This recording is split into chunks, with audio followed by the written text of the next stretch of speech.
சரிங்க ஐயா. யாராவது கேள்வி கேட்கறா கேளுங்க. யாருக்காவது சந்தேகம் இருக்கா நம்ம பாடத்திட்டங்கள்ல?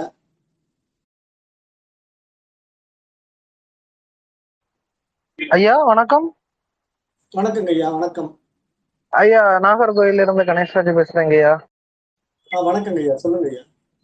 ஐயா நமக்கு சந்தேகம் அப்படின்ட்டு எதுவும் இல்ல. ஆனா பாடத்திட்டங்கள் எல்லாமே ஒவ்வொரு பாடத்திட்டங்களும் ஒவ்வொரு தியானங்களும் பாடத்திட்டங்களும் மேல போக போக போக போக நமக்கு ஒரு புரிதல் ஒரு தெளிவு வந்துகிட்டே இருக்குதுங்கய்யா.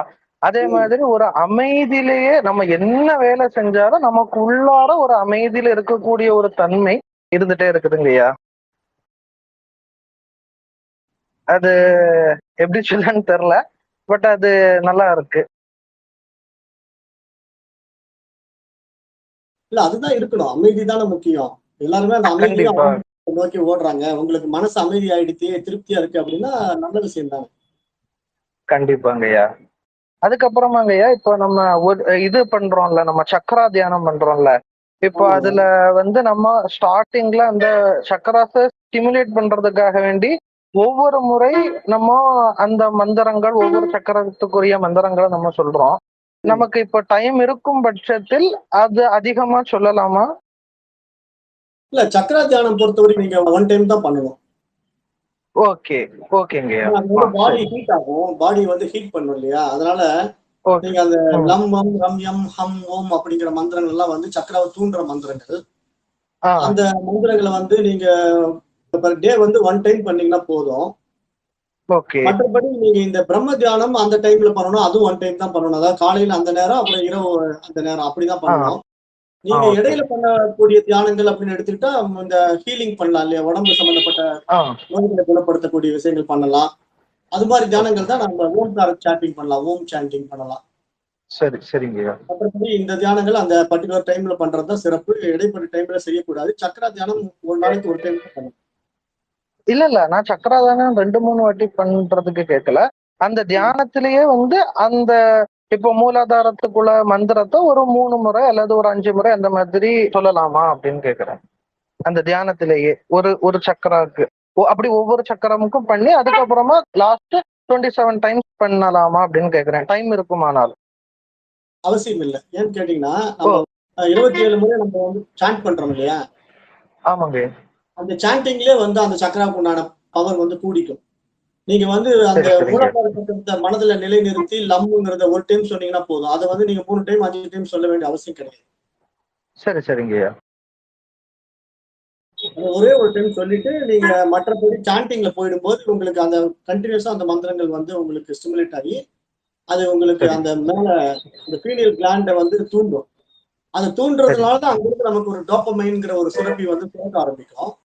ம். அது எந்த சரிங்கய்யா. அளவுக்கு சுரக்குதோ, அந்த அளவுக்கு நம்ம மனம் வந்து அமைதி விரும்பும். அப்படியே ஆனந்தமா வாழலாம். அதுக்காக தான் சரி. சொல்றேன். சரிங்கய்யா. ஒன் டைம் பண்ணுங்க போதும். சரி. அந்த சரிங்கய்யா. நம்ம சில விஷயங்கள் வந்து அந்த ரூல்ஸ் வச்சிருக்கோம் இல்லையா? இப்படிதான் அந்த தியானம் பண்ணணும்ட்டு. ஆமா. அதே மாரி பண்ணுங்க. ஆமா. சரிங்கய்யா. அப்பதான் பவர் குடுக்கும். ஓகேங்க. பிரம்ம காலையில டைம் எனக்கு அட்டெண்ட் பண்ணிருவேன். ஈவினிங் ம். டைம் அட்டெண்ட் பண்றதுக்கு டைம் இல்ல. கடையில இருக்கிறதுனால அந்த டைம் பண்ண முடியல. மார்னிங் ஒரு டைம் அட்டெண்ட் பண்ணிருவேன். அப்புறமா மற்ற தியானங்கள் காலையில எனக்கு ஒரு 1 மணி நேரம் டைம் கிடைக்கும்போது அந்த டைம்ல பண்ணிப்பேன். பண்ணலாம். பண்ணலாம். கண்டிப்பாங்க. அவ்வளவுதாங்கய்யா. ரொம்ப நன்றிங்கய்யா. உயிர் நன்றி. அந்த இப்போ அந்த உயிர் சப்ஜெக்ட் ரொம்ப நல்லா இருக்குதுங்கய்யா. அது நம்மளையே நம்ம ஒரு திரும்பி பார்க்கறது மாதிரி ஒரு ஃபீலிங் கிடைக்குது. அந்த 1/2 மணி நேரத்திலேயே அந்த நம்மளையே நம்ம திரும்பி பார்க்கிறோம் அப்படிங்கிற ஒரு ஃபீலிங் கிடைக்குதுங்கய்யா. நிச்சயமா, நிச்சயமா. அவ்வளவுதாங்கய்யா. அதாவது எல்லா ஆங்கில்லயும் உங்களுக்கு புரிய வைக்கணும் அப்படிங்கிறது தான் என்னுடைய நோக்கம்.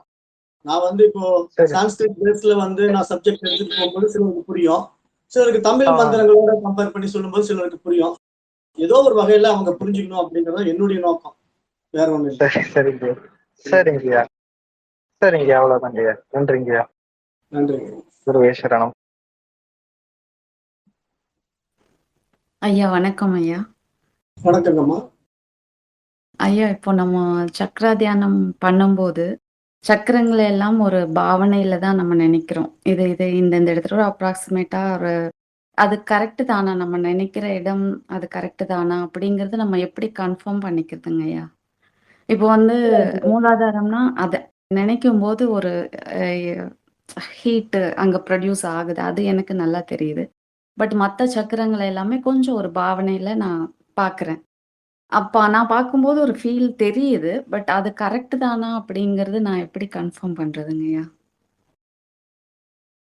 சக்கரங்கள் வந்து கண்ணுக்கு தெரியாதுதாங்க. அதாவது அந்த இடம் வந்து ஒரு கிளாண்ட் இருக்கு அப்படிங்கிறதுக்காக நம்ம வந்து மூலாதார சக்கரம், இந்த சுவாதிஷ்டான சக்கரம் அப்படின்னு நம்ம ஒரு இடத்த நம்ம ஃபிக்ஸ் பண்ணி வச்சிருக்கோம். பட் எந்த சக்கரத்தையும் நம்ம கண்ணுல பார்க்க முடியாது. அதனால அந்த சுரப்பிகளும் நம்ம வந்து அனாட்டமி வந்து நம்ம ஹியூமன் பாடி ஓபன் பண்ணி பார்த்தா அனாட்டமி தெரிஞ்சிருந்தா, இப்ப இந்த இடத்துல இந்த உறுப்பு இருக்குங்கிறத வச்சு அதை நம்ம ஒரு இமேஜினேஷன் கொண்டு வரலாம். பட் அந்த அளவுக்கு இதை வந்து நம்ம சிந்திக்க வேண்டியது இல்லை. நீங்க ஜஸ்ட் அந்த மூலாதாரம்னு சொன்ன உடனே இப்ப நம்ம எப்படி அதை ஃபீல் பண்ணணும் அப்படின்னா, இப்ப நம்ம முதுகு தண்டுவடத்துல நான் சொல்லியிருக்கேன், சுவாதிஷ்டானத்துல வந்து கீழே ஒரு குழி இருக்கு இல்லைங்களா? அந்த முதுகு தண்டுவடம் முடியிற இடத்துல ஒரு குழி வர்ற இடம் சுவாதிஷ்டானம். அப்ப அதுக்கு கீழே நீங்க கொஞ்சம் கற்பனை பண்ணிக்கீங்க போதும், அவ்வளவுதான். அந்த மாதிரி நம்ம அந்த இடத்த கற்பனை பண்ணிட்டு அங்க மூலாதாரம் இருக்கும்போது அந்த இடத்த கற்பனை பண்ணணும். அப்புறம் சுவாதிஷ்டானம் சொல்லும்போது முதுகு தண்டுவடம் கரெக்டா முடிஞ்சு அந்த வால் வெளிப்படுற இடத்துல ஒரு குழி இருக்கும். அந்த குழி கிட்ட நீங்க சுவாதிஷ்டானத்தை கற்பனை பண்ணிக்கணும். அப்புறம் மணிப்பூரகம் சொல்லும்போது தொப்புளையே கற்பனை பண்ணிக்கணும். ஏன்னா இங்க முன்னாடி தொப்புள் கிட்ட வந்துடணும். அப்புறம் அப்படியே அநாகதம் போது நெஞ்சுக்குழி, அப்படியே விசுத்திங்கும் போது தொண்டைக்குழி, அப்புறம் ஆக்னாம் போது புருவ மத்தி, இப்படியே போய்க்கலாம். அவ்வளவுதான். அந்த மாதிரி தான் நம்ம பண்ணுமே தவிர அந்த உள்ள இருக்கிற சக்கராசை வந்து நம்ம எந்த வகையிலும் கற்பனையா உருவகப்படுத்த முடியாது. அந்த மாதிரி உருவத்துக்குள்ள போய் நம்ம சிக்க வேண்டியதும் இல்லை. அதனால இந்த மாதிரியே நீங்க பண்ணிட்டு அப்படியே இதெல்லாம் கடந்து நம்ம மேல போயிட்டு வந்தா இந்த தியானத்தினுடைய சிறப்புங்கிறது நான் சொல்ல வரேன். ஓகேங்கய்யா. நன்றிங்கய்யா. நன்றி.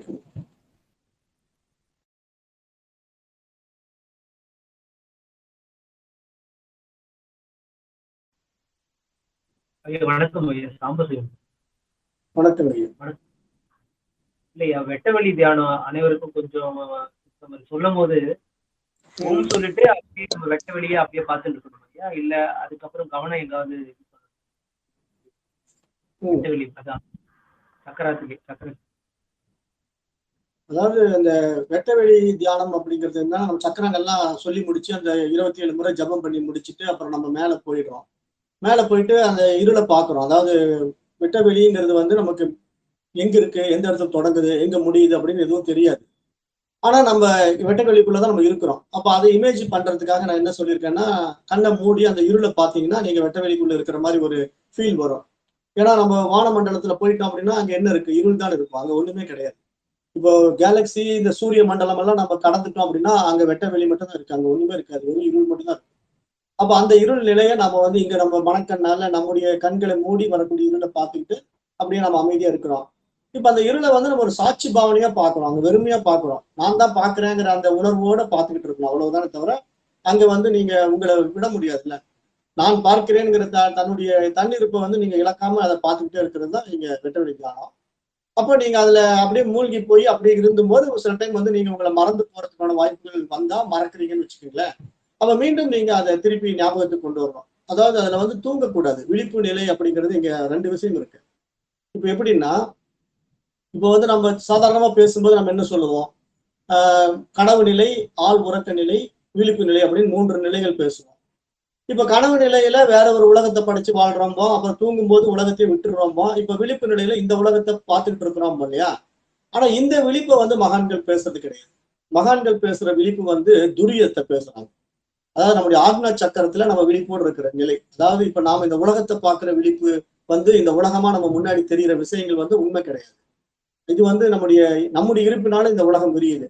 ஆனா நான் இருக்கிறேன்ங்கிற தன்னிருப்பை நம்ம உணர்றதுக்கு நாம வந்து அந்த துரிய நிலையில போகணும். அது வந்து துரிய நிலைங்கிறது நான் என்னை உணர்ந்து கொண்டே இருக்கிற நிலையில அந்த கண்கள் வழியா அந்த இருட்டை பார்த்துக்கிட்டு நான் தான் பார்த்து கொண்டிருக்கிறேங்கிற மாதிரி நீங்க பார்ப்பவன் ஒருத்தர் இருக்கிறான், பார்க்கப்படும் ஒரு விஷயம் இருக்கு அப்படிங்கிற மாதிரி நீங்க அந்த இருளை பார்க்க ஆரம்பிக்கும் போது இப்ப அந்த இருளும் நீங்க எல்லாமே ஒன்றாகிற மாதிரி ஒரு நிலை வரும். அங்க வந்து பாத்தீங்கன்னா விழிப்பு நிலையிலேயே நடக்கும், உங்களுடைய துரியத்துல நடக்காது. அதாவது நீங்க உங்களுடைய தன்னுணர்வை இழக்காம நீங்க அதை பார்த்துட்டு நிக்கலாம். அந்த மாதிரி ஒரு ஸ்டேஜ்ல அப்படியே அமைதியா எவ்வளவு நேரம் இருக்க முடியுமோ இருங்க. அப்புறம் மீண்டும் நீங்க இயல்பு நிலைக்கு வந்தீங்கன்னா இந்த உலகம் உங்களுக்கு விழிப்பு உலகம் வந்துடும். இந்த உலகம் வந்து இயல்பா நாம இப்ப பழகிட்டு இருக்கிற இந்த உலகம். ஆனா இது வந்து விழிப்பு நிலை அப்படிங்கிற அடிப்படையில் நம்ம சொல்ல முடியாது. ஏன்னா இந்த விழிப்பு நிலை உலகத்தை நீங்க உண்மை நம்பிட்டீங்கன்னா நீங்க அந்த கனவு நிலை உலகம் மாதிரியே இதையும் நம்புற மாதிரி ஆயிடும். அதனால இங்க நாங்க சொல்ற விஷயம் என்னன்னா இதையும் கடக்கணும். அதாவது இந்த விழிப்பு நிலை உலகமும் இப்ப நம்ம வாழ்வதற்காக கனவு காணும் போது எப்படி அந்த கனவு உலகத்தை அனுபவிக்கிறோமோ அது மாதிரி இங்க நனவு உலகத்தை இந்த ஸ்டேஜ்ல அனுபவிக்கிறோம். அந்த நிலையில இந்த உலகத்தை நம்ம அப்படியே அனுபவிக்கலாமே தவிர இது சாஸ்வதம்னு சொல்ல முடியாதுல்ல. ஏன்னா இதையும் நம்ம விட போறோம். உடம்பு விடும்போது இந்த உலகத்தை விட்டுட போறோம். அப்ப உண்மையா நாம இருக்கக்கூடிய நம்முடைய விழிப்பு நிலைங்கிறது நம்முடைய அனுபவம் மட்டும்தான். அப்ப நான் இருக்கிறேன்ங்கிற தன்னுணர்வு நிலையில நம்ம எப்பயுமே இருக்கிறதா நம்முடைய சொரூபம், நம்முடைய சுயம் என்று மகான்கள் காட்டி கொடுக்குறாங்க. அது ஒரு பிராக்டிஸ் ஆகும். அதுக்கு தான் இந்த தியானம். இப்ப நான் இந்த கொடுத்துருக்கிற இந்த வெட்டவெளி தியானம், பிரம்ம தியானம் எல்லாம் நீங்க பண்ண பண்ண பண்ண உங்களை அந்த அமைதி நிலைக்கு கொண்டு போகும். அப்புறம் உங்களையே நீங்க உணரக்கூடிய அந்த தன்னுணர்வு நிலைக்கு உங்களை கொண்டு போகும். அந்த தன்னுணர்வுல நீங்க உங்களை உணரும் போது அந்த பேருணர்வு நிலை உங்களுக்கு அனுபவம் ஆகும். அதாவது நீங்களே ஈஸ்வரனா இருக்கிறது உங்களுக்கு தெரியும். ஏன்னா என்னுடைய இருப்புனால இங்க நான் எல்லாம் படைச்சிருக்கிறேன் அப்படிங்கிறது உங்களுக்கு புரியும். அதுதான் இங்க இப்ப மிகப்பெரிய உயர்ந்த நிலை. அந்த நிலைக்கு போறதுக்கு தான் இந்த தியானம் எல்லாம் கை கொடுக்கும். நீங்க தொடர் பிராக்டிஸ்ல இருக்கணுங்க ஐயா. அப்பதான் எல்லாம் கைக்கூடி வரும். கொஞ்ச நாள் ஆகும். பண்ணுங்க, பண்ண பண்ண வந்துடும். கண்டிப்பா ஐயா, நன்றி. அப்புறம் உடல்ல சில மாற்றம் இருக்கு. அது இதுவா காரம் சுத்தமா செட்டே மைக் வால்யூம் இன்க்ரீஸ் பண்ணுங்க. இல்லையா, இங்க உணவுல காரம் எனக்கு சுத்தமா இப்போ செட் ஆக மாட்டேது. பயிற்சியாலையா இல்ல மாறுதா, உடல்நிலை மாறுதா? காரம் வச்சாலே காரம் செட் ஆக மாட்டேங்குதுன்னு சொல்றீங்க இல்லையா? காரம் சாதாரணமா அவங்க சாப்பிடுறாங்க, நான் சாப்பிடும் போது எனக்கு ரொம்ப காரமா தெரியும். ஆமா, அது முடியாது. அப்படிதான் காரம் தானாவே குறைஞ்சிடும். இப்போ நீங்க சத்துவ குணத்துக்கு மேலோங்க மேலோங்க ரஜோ குணம் குறைய ஆரம்பிக்கும். அப்ப அந்த ரஜோ குணம் குறைய குறைய உங்களுக்கு என்ன ஆகும்னா காரம் எல்லாம் குறைஞ்சிடும். தானாவே கம்மியா தான் எடுப்பீங்க. ஏன்னா உங்களுக்கு குணங்கள்ல 3 குணம் இருக்கு இல்லையா? தமோ குணம், சத்துவ குணம், ரஜோ குணம். ரஜோ குணம் எல்லாம் இந்த காரசாரமா சாப்பிடுற குணத்துல இருக்கிறவங்க தான் அதிக காரம் போட்டு சாப்பிட்டுட்டே இருப்பாங்க. ஆனா அவங்க நாளடைவில் அந்த காரம் ஒத்துக்காம போகும். அப்ப வயிறெல்லாம் பாத்தீங்கன்னா ஒரு குழந்தை வயிறு மாதிரி மாறும். அப்போ அதிகமா எல்லாராலையும் சாப்பிடுற மாதிரி நம்மளால சாப்பிட முடியாது. சில விஷயங்கள் நம்ம உணவுல மாற்றம் பண்ணணும். அதுக்கு தான் நான் உணவு முறையை மாற்றம் பண்றதுக்கு உங்களுக்கு இப்ப ஆரம்பத்திலே சொல்லிட்டேன். ஏன்னா நீங்க அந்த ஸ்டேஜுக்கு உண்மையா வர்றவங்க தான் இதுல எல்லாம் தேவைப்படுதுன்னு நான் ஏற்கனவே சொல்லியிருக்கேன். அதாவது சும்மா ஒரு ஜாலிக்காக வந்துட்டு போறவங்க இந்த ஆன்மீக பாதையில வெற்றி அடைய முடியாது. சீரியஸாவே நாம இணைத்தன்மையை உணரணும் அப்படின்னு நினைக்கிறவங்களுக்கு உணவு முறையிலே மாற்றங்கள் ஏற்படுத்தும் போதுதான் வயிறெல்லாம் ஒரு கட்டுப்பாட்டுக்குள்ள வந்துடும். இப்போ குழந்தை வயிறு மாதிரி ஆயிடும். அதாவது எல்லாமே சாப்பிட முடியாது. அப்படியே குழந்தைங்களுக்கு எப்படி பார்த்து பார்த்து கொடுக்குறோமோ அப்படிதான் பார்த்து பார்த்து நாமளும் சாப்பிட வேண்டியதா வந்துடும். அப்போ நமக்கு ஒத்துக்கிறது சாப்பிட்டுக்கணும், ஒத்துக்காத விட்டுறணும். அந்த மாதிரி தான் போக வேண்டியது. அது போக போக அப்படியே உங்களுக்கே தெரியும். இது ஒத்துக்கும், இது சாப்பிட்டுக்கலாம், இது வேண்டாம் அப்படிங்கிற மாதிரி குறைச்சிக்குவீங்க. அதிகமா தயிர்க இந்த மாதிரிலாம் சேர்த்துக்கலாம். ஒன்றும் தப்பு கிடையாது. உடம்பு குளிர்ச்சி ஆயிக்கும். மோர் சாதம், தயிர் சாதம் இப்படிலாம் சாப்பிடுங்க. காரங்களை குறைவா சாப்பிட்றது நல்லது. உப்பு காரம் ரெண்டுமே குறைச்சிக்கிங்க. அது தானாவே உங்களுக்கு அந்த டேஸ்ட் எனக்கு பிடிக்கலங்கிறது நல்ல விஷயம்தான். அதை நீங்க ஏத்துக்கலாம், தப்பு கிடையாது. சொல்லுங்கம்மா. ஐயா, முதல்ல எனக்கு இதை பத்திலாம் எதுவும் தெரியாதுங்க. இப்பதான் இந்த வகுப்புலயே நான் வந்திருக்கேன். இந்த 1 மாசமா தான். ஃபர்ஸ்ட்ல என்னால இந்த தியானம் எல்லாம் பண்ண முடியல. ஒரு மாதிரி இதுவாகவே இருந்தது. இப்பதான் கொஞ்சம் கொஞ்சமா வருது. சாப்பாடு முறையெல்லாம் அவர் சொன்ன மாதிரி இப்ப நிறைய கம்மி ஆயிடுச்சு. சாப்பிட முடியல நிறைய. வெளியே சாப்பாடுலாம் எதுவும் எடுத்துக்க மாட்டேங்குது. அளவாதான் சாப்பிட முடியுது. இப்ப நீங்க இதுக்கு முன்னாடி என்ன பயிற்சிகள் பண்ணிருக்கீங்கம்மா? எதுவும் பண்ணதில்லை. என்னங்கம்மா? எதுவும் பண்ணதில்லைங்க ஐயா. பக்தி மட்டும்தான். ஆமாங்க. கோவிலுக்கு மட்டும் போய். ஆமாங்க. கோயிலுக்கு போயிட்டு வந்துட்டு இருந்தீங்க. ஆமாங்க. குழந்தைங்க பார்த்துட்டு இந்த வகுப்புல இப்போ நானே பிரம்மம் அப்படிங்கறது உங்களால ஏத்துக்க முடியுதா? ஆமாங்க ஐயா, அது இல்லாமதான் இருக்குங்க ஐயா. என்னால ஏத்துக்க முடியல. எல்லாமே புதுசா இருக்கு. எல்லாமே புதுசா இருக்கு. அத உணர்றதுக்கு கத்துக்கிறதுக்குலாம் கொஞ்சம் இதுவாதாங்க ஐயா இருக்கு. கண்டிப்பா கண்டிப்பா, அதுதான் கேட்கறேன். ஏன்னா இது ஒரு உயரிய பாடம். அதாவது இதுல எல்லாராலும் இந்த மாதிரி விஷயங்களை அக்செப்ட் பண்ண முடியாது. காரணம் மனசு ஏத்துக்காது. ஏன்னா நம்ம இருமையிலேயே இறைவனை பார்த்து பழகின மனசுக்கு அந்த இறைவனாவே நானே இருக்கிறேன் அப்படிங்கறது எந்த அடிப்படையில் நம்ம சொல்றோம் அப்படின்னு பாத்தீங்கன்னா, எப்படி சொல்ல வரோம் அப்படின்னா, இந்த உடலையும் மனசையும் கொண்டு நம்ம சொல்லலை. நம்முடைய உணர்வை வைத்துதான் நானே இறைவன் அப்படிங்கிறது சொல்ல வரோம். ஏன்னா இப்ப நாம இந்த உடம்பு எடுக்கிறதுக்கு முன்னாடியும் இருந்திருக்கிறோம். இந்த உடம்பை விட்டுட்டு நம்ம திருப்பி இருக்கத்தான் போறோம். அதுக்குதான் நான் எல்லாம் கிளாஸ்ல சொல்லும்போது சொல்றேன் இல்லையா? இப்ப ஒரு இறந்து போன பேனா முன்னாடி கிடக்கும் போது அவர் போயிட்டாருங்கன்னு தான் அழுகுறாங்களே தவிர அந்த உடம்பை பார்த்துட்டு அவர் இருக்காருங்க யாரும் சொல்றது இல்லை. அப்ப நம்ம வாழ்க்கையில வாழும்போது அந்த உடம்பு நானுங்கிற அபிமானத்தை நம்ம விடணுங்கிறதுக்கு அந்த மரணம் ஒரு உதாரணமா இருக்கு இல்லையா? அப்ப மரணத்துல நம்ம முன்னாடியே அந்த பாடி கிடக்கும். ஆனா அந்த பாடி அவர் இல்லைங்க, அவர் நம்மளை விட்டுட்டு போயிட்டாருங்க அப்படின்னு நம்ம அழுகும் போது நம்முடைய கண்ணோட்டத்துல அது ஆன்மான்னு பாருங்க, உயிர்னு பாருங்க, மத்தவங்க எப்படி சொல்லி கொடுத்துருக்காங்களோ அப்படி நீங்க புரிஞ்சுக்கிட்டா கூட, அப்ப ஏதோ அவர் உடம்பு விட்டு உயிர் போயிடுச்சு அல்லது ஆன்மா போயிடுச்சு அப்படின்னு நீங்க சொல்லும் போது, அது மொத்தத்துல அவர் இந்த உடம்புல இல்ல, ஆன்மாவா இருந்திருக்காரு, உயிரா இருந்திருக்காரு. ஆனா அவர் இப்ப இல்ல, அவரு நம்மளை விட்டுட்டு போயிட்டாரு அப்படிங்கிற ஒரு மனோபாவத்துக்கு எப்போ உங்களால ஒரு மரணத்தை பார்த்து ஒத்துக்க முடியுதோ, அப்ப வாழும் போதே அதை நீங்க ஒத்துக்கணும் அப்படிங்கிறது தான் இந்த பாடத்திட்டம். இந்த பாடத்திட்டத்தினுடைய புரிதல் என்ன அப்படின்னா, அந்த மெச்சூரிட்டியை நாம ஆரம்பத்திலே கொடுக்குறோம். அதாவது மரண தருவாயில வந்து சாகுறவனுக்கும் நான் இந்த உடம்பு விட்டுட்டு போறேன்னு தெரியறது இல்ல, இங்க இருக்கிறவங்களுக்கும் உடம்பு விட்டு போறேன்னு தெரியறது இல்ல. ஏன்னா இதை வந்து பட்டினத்தார் சொல்றாரு இல்லையா, செத்த பிணத்தை பார்த்து சாக போகின்ற பிணங்கள் அழுகின்றன பட்டினத்தாருடைய பாடல். அதாவது செத்து போன பிணத்தை வச்சுக்கிட்டு இனிமேல் சாக போற பிணங்கள் எல்லாம் அழுவது பாருங்க அப்படிங்கிறத பட்டினத்தார் பாடுவார். அப்ப எப்படி இருந்தாலும் இந்த உடம்பு வந்து பிணமாக போறது உறுதி. அப்ப இந்த உடம்பு நான் இல்லை அப்படிங்கிறத நம்ம உணர்ந்தா தானே தன்னை அறிந்த ஒரு தத்துவ ஞானியா மாற முடியும். அப்ப நானுங்கிற ஒரு ஈகோ வந்து நம்ம உடம்பு மேலேயோ அல்லது பாடி மேலேயோ அட்டாச் ஆகக்கூடாது. அதை நம்ம இங்க வாழும்போதே விட்டுடணுங்கிறதுக்கு தான் இந்த பாடத்திட்டங்களை நம்ம சொல்லி கொடுத்து, இங்க இருப்பது வந்து எல்லாமே இறைத்தன்மை தான். ஏன்னா இறைவன் தான் இங்க ஒவ்வொரு உடம்புக்குள்ளேயும் உயிரா உணர்வா பிரகாசிச்சுக்கிட்டு இருக்கான். அப்ப அவனுடைய பிரகாசத்தினாலதான் இந்த உடம்பெல்லாம் இயங்கிட்டு இருக்கு அப்படிங்கிறதுக்கான பல உதாரணங்களும் உபமானங்களும் கொடுக்குறோம். பட் இதை புரிஞ்சுக்கிறதுக்கு ஒரு மெச்சூரிட்டி வேணும். ஏன்னா அதான் நான் சொல்லுவேன். எப்படி சொல்லுவேன்னா, இப்போ கிளாஸ்ல நீங்க படிச்சுட்டு இருக்கும்போது நீங்க ஒரு 5th ஸ்டாண்டர்ட்ல படிச்சுட்டு இருக்கிற மாணவனா இருந்துட்டு அல்லது ஒரு மாணவியா இருந்துட்டு திடீர்னு 10th கிளாஸ்ல வந்து உட்காந்தீங்கன்னா உங்களால அதை அண்டர்ஸ்டாண்ட் பண்ண முடியாது. பாடமே டஃபா இருக்கு.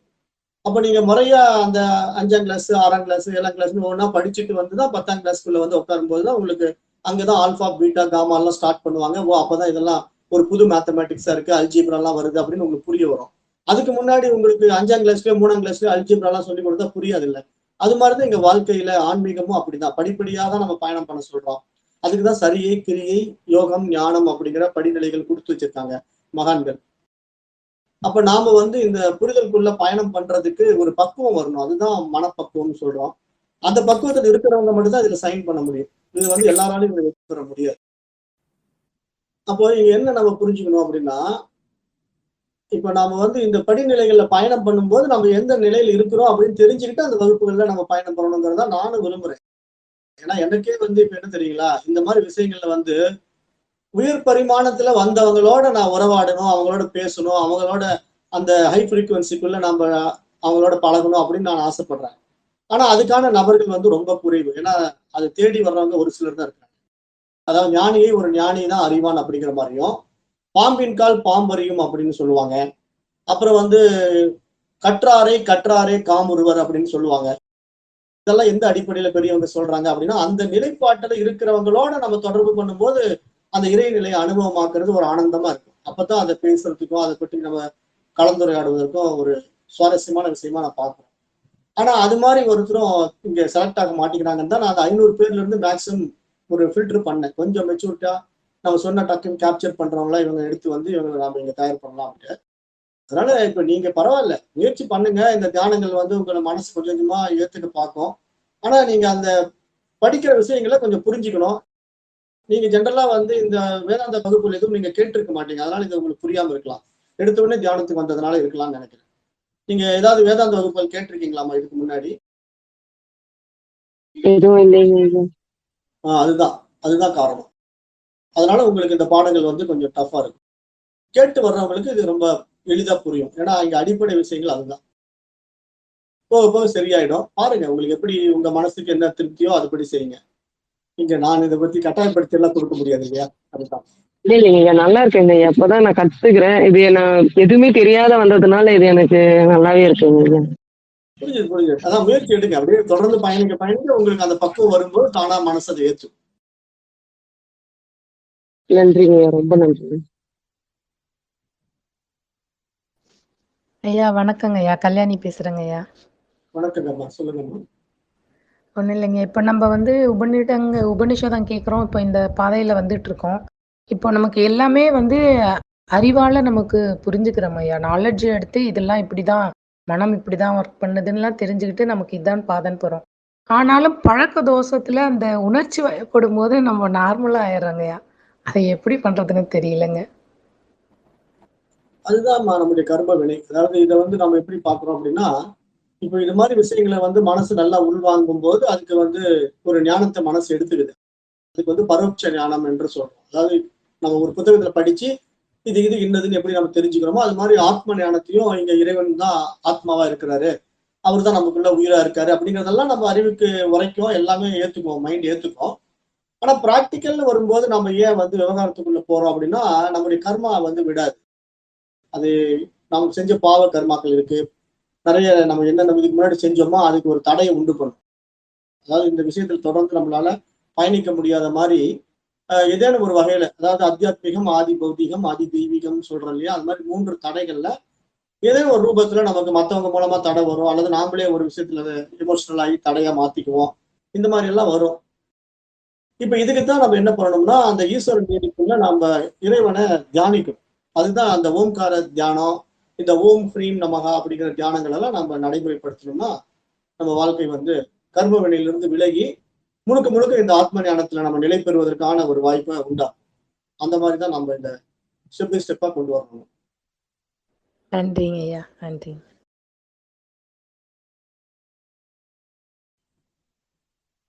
ஐயா வணக்கம் ஐயா. நான் இந்த பயிற்சி எல்லாம் பண்ணலாமா? எனக்கு எதுவும் தெரியல. சரிவா, பயிற்சி பண்ணலாமா? இல்லைங்க ஐயா, இது நான் செய்யறது கரெக்ட் தானா? ஏன்னா எதுவுமே எனக்கு தெரியல, எதுவும் இல்லை. இப்ப நீங்க சொல்லி கொடுத்தது நான் அப்படியே பின்னாடி வந்துட்டு இருக்கேன். பண்ணலாமான்னு கேக்குறேங்க ஐயா. ஆமா, பண்ணாதான் நீங்க நான் பிரம்மங்கிற நிலைப்பாடை வந்து நீங்க எந்த அளவுக்கு ஆழமா பண்றீங்களோ அப்பதான் அந்த நிலைக்குள்ள நீங்க தொடர்ந்து பயணிக்க முடியும். நீங்க இந்த பயிற்சியை நிறுத்துனீங்கன்னா உங்களுக்கு அடுத்த நிலைக்கு போக முடியாது. அந்த உணர்வை நீங்க பிடிக்கவே முடியாது. அதனால இந்த பயிற்சி வந்து மிக உயரிய பயிற்சி. இது உங்களுக்கு ஆரம்பத்திலேயே இந்த வாய்ப்பு கிடைச்சிருக்கிறதுனால நீங்க இதை அப்படியே கண்டினியூ பண்ணிட்டீங்கன்னா சீக்கிரம் நீங்க அந்த நிலைப்பாட்டுக்குள்ள வந்துடலாம். மற்றபடி அந்த பாடத்திட்டங்கள் எல்லாம் கொஞ்சம் கொஞ்சம் கேளுங்க. உள்ள போய் அந்த பராபரம்ல போய் நிறைய ஆடியோ எல்லாம் இருக்கும். அதுல பேசிக்கா ஒவ்வொரு உபநிஷத்தை எடுத்து அப்படியே டைம் கிடைக்கும் போது கேளுங்க. அந்த கடவு உபநிஷத்து என்ன சொல்லுது அப்படிங்கிறதெல்லாம் நீங்க கொஞ்சம் கொஞ்சமா கேட்டீங்கன்னா நிறைய புரிய வரும். சரி. மனதுக்கு தான் இங்க அறிவு பண்ணணும். மனசை வந்து அறிவா மாற்றணும். ஆமாங்க ஐயா, மனம் தான் கையா அடங்கவே மாட்டேங்க. அப்படியே எதனா ஒண்ணு யோசிச்சுட்டு அப்படியே ரொம்ப அதிகமா இருந்ததுங்க ஐயா. இப்ப நாங்க கிளாஸ் வந்த பிறகு இப்ப ரொம்ப கம்மியாயிடுச்சு. நல்ல டிஃப்ரெண்ட் தெரியுதுங்க ஐயா.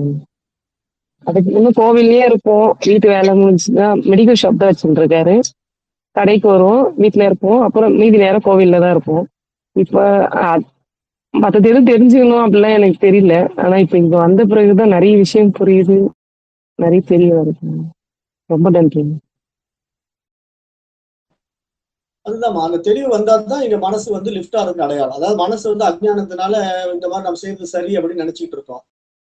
அது வந்து அடுத்த நிலைக்கு அதை கொண்டு போகணும். இப்ப அதுதான் நாங்க சரியை, கிரியை, யோகம், ஞானம்ங்கிற படிநிலையில இப்போ சரியை நிலையில நீங்க இருந்துட்டு இருக்கீங்க. கோயில்ல உழவார பணிகள் செய்றீங்க, தேவாரம் படிக்கிறீங்க, திருவாசகம் படிக்கிறீங்க, எல்லாம் பண்றீங்க இல்லையா? அதெல்லாம் வந்து ஒரு ஆரம்ப நிலையில நீங்க பண்ணலாம். ஆனா அடுத்த நிலை ஒண்ணு இருக்கு அப்படிங்கிறது நீங்க தெரிஞ்சுக்கிறதுக்கு இப்ப இருந்து ஆர்வம் காட்டினா தான் நீங்க அடுத்த கிரியை நிலையில போய் இந்த மாதிரி தியானங்கள் எல்லாம் கலந்துக்கணும். அப்ப கிரியைகளை வந்து இந்த தியானங்கள் எல்லாம் கலந்து இந்த தியான நிலையில கை கூடுச்சுன்னா உங்களுக்கு இன்னும் அடுத்த நிலையானது யோகத்துக்கு கொண்டு போயிடும். அந்த யோகம்ங்கிறது அந்த சமாதி நிலை, அதாவது நிர்விகல்பம், இந்த மாதிரி நிலையில எல்லாம் நீங்க உங்களை அனுபவமாக்கி பார்க்கலாம். அப்ப இந்த உடல் இருக்கும்போதே நாம் அந்த இறைத்தன்மையோட தன்னை ஒழுங்குபடுத்தி அந்த உணர்வோட வாழ்ற வாழ்க்கைக்கு வந்து ஜீவன் முக்தின்னு பேரு. இது வந்து நீங்க தமிழ்ல கைவல்ய நவநீதம் அப்படிங்கிற ஒரு டாபிக் வந்து நான் பேசியிருப்பேன். அதை வேணா கேளுங்க. நீங்க ஆரம்பத்துல இருந்து நல்ல ஒரு தெளிவு பெறுவீங்க. சரிங்க, நன்றி. நன்றி. ஐயா வணக்கம் ஐயா, கேக்குதாங்க? வணக்கங்க ஐயா, சொல்லுங்க ஐயா. ஐயா உங்களுடைய இதுல எனக்கு இப்ப ஆரம்பத்துல நான் உங்ககிட்ட கேட்டிருந்தேன். நீங்க சொல்றதெல்லாம் நான் ஒத்துக்கிறேன், இருந்தாலும் என்னால மாற முடியுமா அப்படின்னு கேட்டேன். இல்ல நீங்க புரிதல் வந்துச்சுனாலும் போதும், நீங்க மற்றபடி தியானமோ யோகாசனம் அது மாதிரி எந்த பயிற்சியுமே உங்களுக்கு தேவையில்லை நீங்க. அதே மாதிரிதான் எனக்கு நம்பிக்கை இல்லாம தான் இருந்துச்சு. அது நீங்க சொன்னது எப்படி எனக்கும் புரியாம இருந்தது. அதுக்கப்புறம் உங்களுடைய எடுத்தோடனே என்னோட இதுக்கு எனக்கு வந்து பதஞ்சலி யோக சூத்திரம் வந்தது. அதுலயே பாதி இது சரண்டர், அப்படியே மன ஓட்டம் கம்மி ஆயிடுச்சு. அடுத்து 3 குணங்கள்னு சொல்லி குணங்கள் தான் மெயின். அதே மாதிரி இந்த குணங்கள்ல மாறுதல் வர வர நம்ம அடுத்தவங்களை குறை சொல்றது இல்லை. அது மாதிரி கொஞ்சம் கொஞ்சம் குணங்கள்ல மாறுபட்டோடனே அப்படியே எண்ணம் கம்மியாயிடுச்சு. வேற தியானத்துல என்ன பண்ணணும்னு சொல்றாங்களோ அதெல்லாம் இந்த குணம் சேஞ்ச் நமக்குள்ள நடக்கும்போது எண்ண ஓட்டம் அப்படியே கம்மியாயிடுச்சுங்க. அந்த 3 குணங்கள்ங்கிறதுல ரொம்ப அப்படியே சூப்பரா இருக்குதுங்க. அந்த மாதிரி அதுவும் உங்களுடைய புக்ல வந்து தெளிவு வர வரவே நம்ம தியானம் பண்ண வேண்டிய அவசியமே இல்லை அப்படிங்கிற அளவுக்குள்ள இருக்குங்க. கண்டிப்பா. அதாவது இங்க தியானம் பண்ணும்போது என்னன்னா, தியானம் பண்ணுவன் ஒருத்தர் இருக்கிறான், அப்புறம் தியானிப்பவன் ஒருத்தர் இருக்கிறான் அப்படிங்கிற இருமைகள் வந்துடும். அதாவது நான் தான் இந்த தியானத்தை பண்றேன் அப்படின்னு நம்ம செய்ய உட்காந்தோம் அப்படின்னா, அப்ப நான் ஒருத்தர் இருக்கிறேன், அப்ப தியானிக்கப்படுகின்ற பொருள் இன்னொன்று இருக்குது. அப்ப நான் யாரை நினைச்சு தியானிக்கிறேன் அப்படிங்கிற மாதிரி ஒரு கொஸ்டின் வரும்போது தான் இங்க ரியாலிட்டி வந்து அந்த தியானம் நமக்கு பெருசா சக்சஸ் கொடுக்காது. பட் இப்ப நாம என்ன பண்ணிருக்கோம், நம்ம வந்து இந்த ஸ்ரீ தத்தகுரு பரம்பராவில வந்து தியான முறைகள் வந்து அட்வான்ஸ் பண்ணிருக்கோம். அதாவது இங்க தியானிக்கிறவனே ஒருத்தர் கிடையாது, நானே தான் அதுவா இருக்கிறேன் அப்படிங்கிற பிரம்ம தியானம் எல்லாம் என்ன பண்ணுதுன்னா, அந்த பிரம்ம தியானத்தினுடைய அஃபர்மேஷன் வேர்ட்ஸ் எல்லாம் நீங்க கவனிச்சீங்கன்னா, நானே அந்த அறிவு, நானே அந்த உணர்வு அப்படின்னு நம்ம ஒரு வார்த்தையை சொல்ல சொல்ல நான் என்ன பெருமிதப்படுத்திக்கூடிய ஒரு விஷயமா அதை பாக்குறேன். அது ஏன் அதை நம்ம செய்யறோம் அப்படின்னு பார்க்கும்போது, மனசு வந்து என்ன பண்ணுதுன்னா, இந்த உலக விவகாரங்களுக்குள்ளேயே போய் போய் தன்னை இந்த மனிதனாகவும், அப்புறம் தன்னை வந்து இந்த வேலை செய்கிறவனாகவும், இந்த வீட்டுக்காரன், இந்த ஜாதிக்காரன், அப்புறம் இந்த படிப்பு படிச்சவன் அப்படின்னு என்னென்ன விஷயங்கள் ஏற்றி வச்சிருக்கிறோமோ அதனுடைய அடிப்படையில சிக்கிக்கிட்டு தானே மனசு வந்து அதுல அல்லல் பட்டுட்டு இருக்கு. அப்ப இதுல இருந்து மனசு விடுபட்டு தன்னுடைய உண்மை நிலையை உணரணும் அப்படின்னா, அந்த மனதினுடைய அந்த சொரூபத்தை காட்டி கொடுக்கணும் இல்லையா? அப்போ அந்த சொரூபத்தை நம்ம காட்டி கொடுக்கறதுக்காக அந்த அஃபர்மேஷனை கொடுத்து, நீ தான் அந்த உணர்வு, நீ தான் அந்த பிரம்மம் அப்படிங்கிறத நம்ம சொல்ல வைக்கிறோம். அது மனசே வந்து அதை பிராக்டிஸ் பண்ணுது. அப்போ அது அறிவு சொல்லுது, நான் தான் உன்னை வழி நடத்துறேன், நீ என்னுடைய கட்டுப்பாடுல தான் நீ இருக்கிற அப்படிங்கிறத சொல்லி புரிய வைக்கும் போது மனசு என்ன பண்ணும், இன்னும் ஒரு நல்ல தெளிவுக்கு வரும். இந்த மாதிரி ஒரு பிராக்டிஸ் பண்ண பண்ண நாம அந்த பிரம்மானந்த நிலையை அடைய முடியும். இதுதான் இங்க நம்ம தெரிஞ்சுக்க வேண்டிய முக்கியமான. அதுக்காக இந்த மாதிரி தியான முறையை நம்ம இங்க கொண்டு வந்திருக்கோம். இந்த மாதிரி தியான முறைகளை எங்கும் கத்துக் கொடுக்க மாட்டாங்க. இதெல்லாம் வேற மாதிரி டைப்ஸ் ஆஃப் தியான முறைகள் தான் இருக்கும். இது ஒரு அட்வான்ஸ்டு டெக்னிக். இது எல்லாராலும் செய்யவும் முடியாது, செஞ்சாலும் இந்த மாதிரி ஒத்து வராது, புரிஞ்சுக்க மாட்டாங்க. அதுதான் பிரச்சனை. இருமைகள் புக்கு தான் புரிய வச்சது. நம்ம இருமைகள்ல சிக்கி இருக்கிறோம், அந்த ஒருமையை நம்மளால வர முடியலங்கிறத அந்த இருமைகள்ங்கிற இது ரொம்ப அருமையா இருந்தது. நம்ம சிக்கி இருக்கிறதே இருமைகள்ல தான் சிக்கி இருக்கிறோம் அப்படிங்கிறது ரொம்ப புரிதல் அதுல வந்தது. நன்றி. அதான் இப்ப இருமைகள்ல இருந்து அந்த ஒருமைத்தன்மையில நம்ம புரிஞ்சுட்டோம் அப்படின்னா, இங்க இறைவன் மட்டும் தான் இருக்கிறான். அந்த இறைத்தன்மைங்கிறது எப்படி இருக்குன்னா, அது எல்லையற்ற உணர்வா இருக்கு, அது வெட்ட வெளியா இருக்கு, அது ஒரு பேருணர்வு தன்மையில் இருக்கு. அப்ப அது வந்து பிரகாசிக்கிற ஒரு உபாதி தான் இந்த உடம்பு. அப்ப இந்த உடம்பு மூலமா அது பிரகாசிக்கிறத நான் எனக்குள்ள உணர்ந்தா நான் இந்த பிறவியினுடைய மகத்துவத்தை அறிஞ்சுக்கிட்டேன். உணரல அப்படின்னா நானும் 10ஓடு 11 இந்த உலகத்துல வாழ்றவங்களோட வாழ்ந்துட்டு போய் சேரப்போறேன். அவ்வளவுதான் நடக்கும். அப்ப நாம நம்ம இடத்துல அதை உணர்றதுக்கான ஒரு முயற்சியை தான் இப்ப இந்த மாதிரி பாடத்திட்டங்கள்லயே நம்ம காட்டி கொடுக்குறோம். நீ வந்து அந்த உணர்வு தான், அந்த தூய அறிவு தான் அப்படின்னு பாடத்திட்டத்தின் மூலமா அதை புரிய வைக்கிறோம். மகான்கள் பூரா அந்த வேலையை தான் செய்யறாங்க. ரிஷிகளுடைய அத்தனை உபநிஷதங்களும் என்ன சொல்லுது, ஒவ்வொரு விதமா சொல்லிக்கிட்டே இருக்கு, நீ பிரம்மம், நீ பிரம்மம் அப்படின்ட்டு. அப்போ மகா வாக்கியமே எப்படி சொல்லுது, தத்துவம் அசி, நீ அதுவாகவே இருக்கின்றாய்ன்னு சொல்லுது. அப்புறம் அயம் ஆத்மா பிரம்மம், அந்த ஆத்மா தான் பிரம்மம் அப்படின்னு சொல்லுது. அப்புறம் பிரஜானம் பிரம்மம், இது பிரக்ஞை தான் பிரம்மம் அப்படிங்குது. அப்ப இதெல்லாம் புரிந்து கொண்ட பிறகு நான் என்ன சொல்றேன், அகம் பிரம்மாஸ்மி, நானே அந்த பிரம்மம் அப்படின்னு நான் என்னை உணர்ந்துட்டேன். அப்ப அந்த நிலையில அகம் பிரம்மாஸ்மி நான் சொல்ல முடியும். அப்ப இது மாதிரி மகா வாக்கியங்கள் எல்லாமே நம்மளை உணர்த்துவதற்காக ஒவ்வொரு விதமான உபதேசங்களா கொடுத்து நம்மளை அந்த பக்குவத்துக்கு கொண்டு வருது. இப்ப நம்ம இந்த மாதிரி தொடர்ந்து நம்மளை நம்ம உணரவே இந்த உலகம் வந்து என்னுடைய இருப்புனால இருக்குங்கிற அனுபவம் ஆகும்போது நமக்கு இந்த உலகத்தின் மேல இருக்கிற அந்த அபிமானம் போயிடும். அவ்வளவுதான். அதாவது நான் இருக்கிறதுனால இது இருக்கு. இப்ப கண்ணாடி முன்னாடி போய் நான் நிக்கிறேன், என்னுடைய உருவத்தையே நான் கண்ணாடியில பாக்குறேன், அவ்வளவுதானே. அது ஒரு பெரிய விஷயமா நான் நினைக்க மாட்டேன். நம்ம ஒரு பார்க்காத விஷயத்த பார்க்கும்போது அது புதுமையா இருக்கும், என்னோட அது வித்தியாசமா இருக்கேன்னு நினைப்போம். அப்படிதான் மனித மனம் வந்து ஈர்க்கப்படும். ஆனா நாம நடைமுறையில எல்லாமே என்னுடைய இருப்புனால இருக்குங்கிற நிலைப்பாட்டுக்கு வந்துடும் போது நமக்கு அதுல இருக்கிற பற்று போயிடுது. அப்ப என்ன ஆயிடும், நான் என்னுடைய உடம்ப நான் பாக்குறேன், என்னுடைய அழகை நான் ரசிக்கிறேன், அதுதான் அவ்வளவுதான் அப்படின்னு நம்ம டேக் இட் ஈஸியா எடுத்துட்டு போற மாதிரி இந்த உலகத்துல இருக்கிற எல்லாமே நான் தான் அப்படின்னு புரிஞ்சு போயிட்டா அப்புறம் நான் அன்பு மட்டும்தான் இங்க செலுத்த முடியும். வேற என்ன அங்க பண்றதுக்கு இருக்கு இந்த உலகத்துல, ஒண்ணும் பண்ண முடியாது. அப்ப நம்ம வாழ்ற வரைக்கும், இந்த உடம்பு இருக்கிற வரைக்கும் ஒவ்வொரு உயிர்களையும் நம்ம நேசிச்சு அன்பு காட்டி அதோட நம்ம வாழ்ந்துட்டு போக வேண்டியது. இந்த உடம்பை விட்டுட்டு நம்முடைய உணர்வுலயே நம்ம நிற்க வேண்டியதுதான். ஆனா அந்த உணர்வுலயே நம்ம நிற்கிறதுக்கு இங்க பழகிறது தான் இங்க வந்து ஜீவன் முக்தின்னு பேரு. இந்த உடம்போடு நீங்க பழகிட்டீங்கன்னா ஜீவன் முக்தி, உடம்பை விட்டுட்டீங்கன்னா விவேக முக்தி. அதனால நம்ம ஜீவன் முக்தி நிலையை வந்து இந்த உடம்பு இருக்கும்போது அடையிறது. அப்புறம் இந்த உடம்பை விட்டுட்டு போகும்போது விதேக முக்தின்னு சாஸ்திரம் சொல்லுது. ஆனா ஞானிகள் என்ன பண்றாங்கன்னா, இந்த உடம்போடு இருக்கும்போதே விதேக முக்தி அடைவாங்க. அது எப்படின்னா, இந்த உடம்பு மேல அபிமானமே இருக்காது. நான் தான் இந்த உடம்பு அப்படின்னு நம்ம ஒரு நாள் நினைக்க மாட்டாங்க. அப்ப வந்து ஞானிகளுடைய நிலைப்பாடு என்னன்னா, ஜீவன் முக்திக்கும் மேல விதேக முக்தியில அவங்க இருப்பாங்க. அதாவது விதேகம்னா தேகமற்ற நிலை அப்படின்னு அர்த்தம். அப்ப அவங்களுக்கு அந்த தேகத்தின் மேல கொஞ்சம் கூட அபிமானம் இருக்காது. இந்த தேகம் என்னுடைய இது அப்படிங்கிற அபிமானமே இருக்காது. ஏன்னா அவங்களுக்கு ஒரு தேகமா இருக்கு, எத்தனையோ தேகங்கள் இருக்கு. இந்த உலகமே பிரபஞ்சமே அவங்களுடைய தேகம் தான். ஏன்னா அது ஈஸ்வர உடல் என்று நம்ம பார்க்கிறோம் இல்லையா? அப்ப அந்த ஈஸ்வர தன்மையில இந்த உடம்பு தான் நான் ஒரு தனிப்பட்ட உடம்பு அபிமானிக்கிறதுக்கு அங்க என்ன இருக்கு? ஒண்ணுமே இல்லை. அப்ப அந்த நிலைப்பாட்டுல நம்ம என்ன பண்ணுவோம்னா, இங்க பற்று விட்டுடுவோம். பிரபஞ்சமே என்னுடையதா இருக்கிறதுனால அன்பு மட்டும் செலுத்திட்டு இருப்போம், அவ்வளவுதான். அபிமானம் போயிடும். அதுதான் நம்ம உயர்நிலை பரிமாணம். இது மைண்டு தான் லிஃப்ட் ஆகணும். வேற என்ன பண்ணாலும் உங்களுக்கு அந்த இறைத்தன்மைக்குள்ள போகவே முடியாது. அதுக்கு தான் இந்த பேசிக் பயிற்சி எல்லாம் நம்ம கொடுத்துட்டு இருக்கோம். மைண்டுக்கு அந்த ட்ரைனிங் கொடுத்துட்டே இருக்கணும். அப்பதான் மைண்ட் அதை அக்செப்ட் பண்ணும். அந்த மைண்டுக்கு ஞானத்தை கொடுத்துட்டே இருக்கணும். அப்பதான் மைண்ட் ஏத்துக்கும். அதுக்குதான் இந்த பாடத்திட்டங்களை தொடர்ந்து பயணம் பண்ணுங்க நம்ம சொல்லிக்கிட்டே இருக்கோம். உங்களுக்கு புரிஞ்சுதுங்களா குணசேகரன் ஐயா? புரிஞ்சுதுங்க. நல்லது.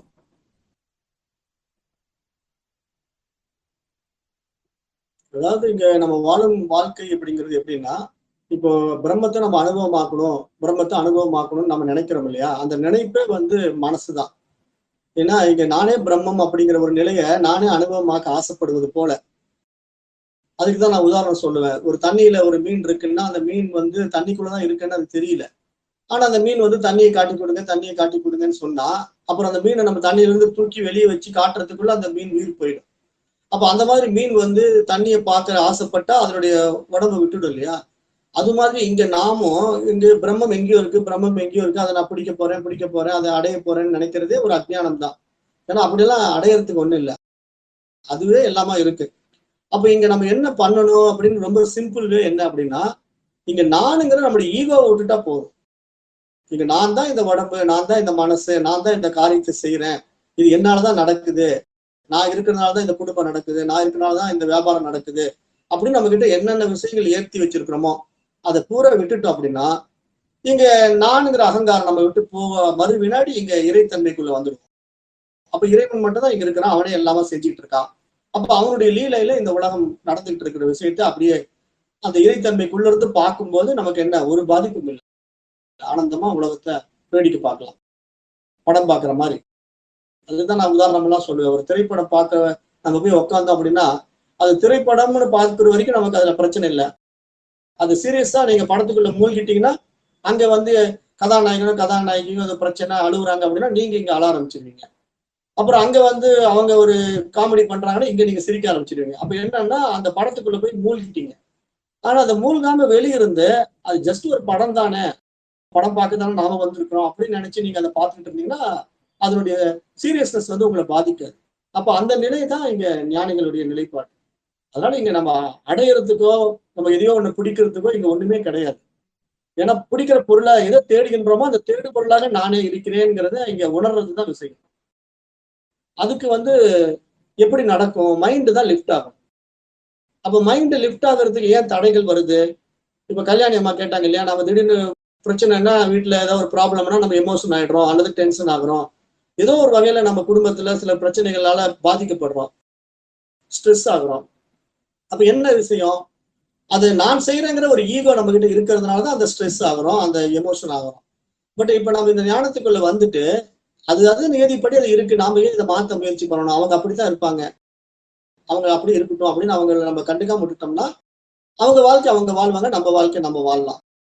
ஆனா நாம என்ன நினைக்கிறோம்? இல்ல நம்ம சில விஷயங்களை மாத்த பார்க்கணும், சில டிசிப்ளின்குள்ள கொண்டு வரணும் அப்படின்னு நம்ம சில விஷயங்களை அவங்களுக்கு சொல்ல போனா அவங்களுக்கு அது பிடிக்காம போய் நமக்கு மன வருத்தங்களை உண்டு பண்ணுவோம்.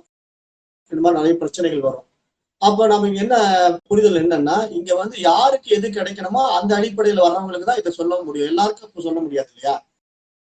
இப்ப இந்த பாடத்திட்டமே பாத்தீங்கன்னா 500 பேர் கிளாஸ்ல இருக்காங்க, ஆனா ஒரு 50 பேர் தான் செலக்டடா இப்ப நம்ம இந்த குரூப்ல தியானத்துக்கு வந்திருக்காங்க அப்படின்னா, அப்ப அவங்க விருப்பத்தின் அடிப்படையில தான் வந்திருக்காங்களே தவிர மீதி 450 பேர் விருப்பம் இல்லைங்கிறதுனாலதான் வரல. அப்ப இதை நீங்க நல்லா புரிஞ்சுக்கணும். அப்படிங்கிற உலகம்ங்கிற ஒரு விஷயத்துல அவரவர்கள் மனப்போக்குல அவங்க வாழ்ந்துட்டு இருப்பாங்க. அவங்களை எல்லாம் நாம இறைத்தன்மையை நோக்கி திருப்ப முடியாது.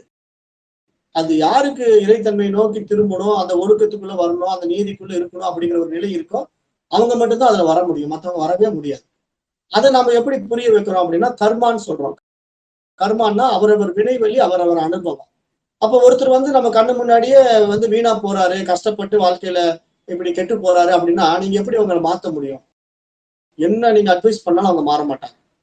இப்ப நிறைய பேர் பெண்களுடைய குடும்பத்துல பாத்தீங்கன்னா கணவன் வந்து தண்ணி போட்டுக்கிட்டு தினசரி சண்டை போட்டுக்கிட்டு ரகலை பண்ணிட்டு இருப்பாங்க. சில பெண்கள் வந்து ஆன்மீகத்துல இறை பக்தி கோயில் பூஜை அப்படின்னு போயிட்டு இருப்பாங்க. 2 பேருக்கும் கான்ட்ராவா இருக்கும். இவங்களுக்கு அவங்களுக்கு ஒத்தே வராது. ஆனாலும் 2 பேரும் வாழ்ந்துட்டு இருப்பாங்க. கணவன் மனைவி உறவா வாழ்ந்துட்டு இருப்பாங்க. ஆனா இப்ப இவங்க நினைப்பாங்க, என்னடா நம்ம கணவன் இப்படி வந்து நம்ம கிட்ட சிக்கல் பட்டுட்டு இருக்காரு, இப்படி தொந்தரவு பண்ணிட்டு இருக்காரு, இந்த மாதிரி ஒரு கணவன் எனக்கு கிடைச்சிட்டாருன்னு இந்த அம்மா வருத்தப்பட்டு இருப்பாங்க. ஆனா இங்க சாஸ்திரம் என்ன சொல்லுதுன்னா, அது அந்த அம்மாவுடைய கர்மான்னு சொல்லுது. அது என்ன சொல்லுதுன்னா, நீ செய்த பாவங்களுடைய வினைப்பயனை உன்னுடைய கணவன் ரூபத்துல நீ அனுபவிக்கணும். ஆகவே உன்னுடைய கணவன் இப்படித்தான் வந்து உனக்கு இப்படி கஷ்டத்தை கொடுப்பான், அதை நீ அனுபவிக்கணும் அப்படிங்கறத சாஸ்திரம் சொல்லுது. அப்ப இந்த அம்மா அந்த ஞானத்தை புரிஞ்சுக்கிச்சுன்னு வச்சுக்கீங்களேன். இந்த மாதிரி அத்தியாத்ம யோகத்துல வந்து இந்த ஞானத்தை புரிஞ்சுக்கிட்டா, இப்ப கணவனை ஒரு விரோதியா பார்க்காது. அந்த கணவன் ஏன் என்கிட்ட குடிச்சிட்டு வந்து டெய்லி அடிக்கிறான் அப்படின்னு அந்த அம்மா தப்பா பார்க்காது. ஒரு சராசரி பெண்மணி தான் கணவன் மேல இந்த டெய்லி குடிச்சிட்டு வந்து அடிக்கிறான், இப்படி தொந்தரவு பண்றான், அவனை போட்டு தள்ளுறான்னு சில பெண்கள் என்ன பண்றாங்க, கணவனையே கொலை பண்றதெல்லாம் நம்ம பேப்பர்ல பாக்குறோம்.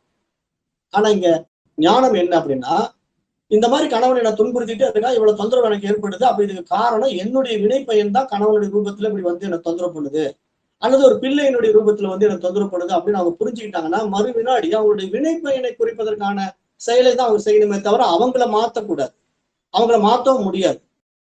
அப்ப இவங்க என்ன பண்ணணும், இவங்களுடைய வினையை குறைப்பதற்கான மந்திர உபாசனைகள் ஜபதபங்கள் எல்லாம் ஈடுபடணும். அப்பதான் இந்த ஓம்காரத்தை ஜபிக்கணும், இந்த ஓம் ஸ்ரீம் நமகாங்கிற தத்தாத்திரேயருடைய நாம ஜபத்தை பண்ணணும்.